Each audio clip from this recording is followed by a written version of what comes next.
আজ দুপুরবেলার কিছু মুহূর্ত আমি তোমাদের সাথে শেয়ার করছি। তো তোমরা যারা যারা বাঙালি আছো তারা তো জানোই যে এখন বাসন্তী পুজো চলছে। আজ হলো অষ্টমী পুজো আর কাল হবে নবমী। আমরা নবমীর অঞ্জলিটা নিই, তার জন্য আগের দিন আমরা নিরামিষ খাই। তো আজ যা যা নিরামিষ রান্নাবান্না করেছি তা নিয়ে আজকে মিনি ব্লগটা, আর সাথে কিছু টুকিটাকি মুহূর্ত আমি ক্যামেরাবন্দি করেছিলাম। আশা করি তোমাদের ভালো লাগবে। তো তোমরা তো দেখতেই পেয়েছো যে আমি কালো জিরা ফোড়ন দিয়ে আলুটাকে হালকা ভেজে নিয়ে আমি সজনে ডাঁটাগুলো তুলে দিয়েছি। তারপর হালকা ভেজে নিয়ে আমি এর মধ্যে দিয়ে দিয়েছি সর্ষে পোস্তটা। আমি ছেঁকে দিয়েছিলাম তাই একটু পাতলা হয়েছে। তারপর একটু ভেজে নিয়ে আমি একটু ঝোল দিয়ে ঢেকে ঢেকে সেদ্ধ করে নেব। আর আরেকজন দেখো আইসক্রিম খাওয়ার জন্য কান্না করছে, চোখে কিন্তু একটুও জল নেই, শুধু নাটক করে কান্না করছে। আর আইসক্রিম দেওয়ার পর দেখো খুশি হয়ে গেছে। তো তারপর এদিকে আমার তরকারিটাও সেদ্ধ হয়ে গেছে। তারপর আমি একটু চিনি দিয়ে দিলাম, যেহেতু আমি এদিকে সর্ষে দিয়েছি তো একটু তেতো তেতো ভাব হয়, তার জন্য একটু চিনি দিয়ে দিলাম। তো এখন আমি নামিয়ে নেব। তো তারপর এদিকে রান্না করব আমি ডাল। তো ডালটাকে আমি প্রেসার কুকারে সিটি দিয়ে রেখেছিলাম, এখন আমি ফোড়ন দিয়ে দেবো।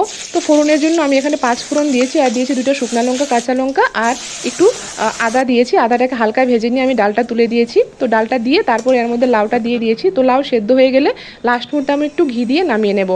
তারপর ওইদিকে আমি লাল শাকও কেটে ধুয়ে রেখেছি, এখন ফোড়ন দিয়ে দেবো। তো ফোড়নে আমি দিয়েছি রসুন, কাঁচা লঙ্কা, শুকনো লঙ্কা। এখন লাল শাকটাকে তুলে দিচ্ছি, তারপর একটু লবণ দিয়ে ঢেকে ঢেকে সেদ্ধ করে নেব।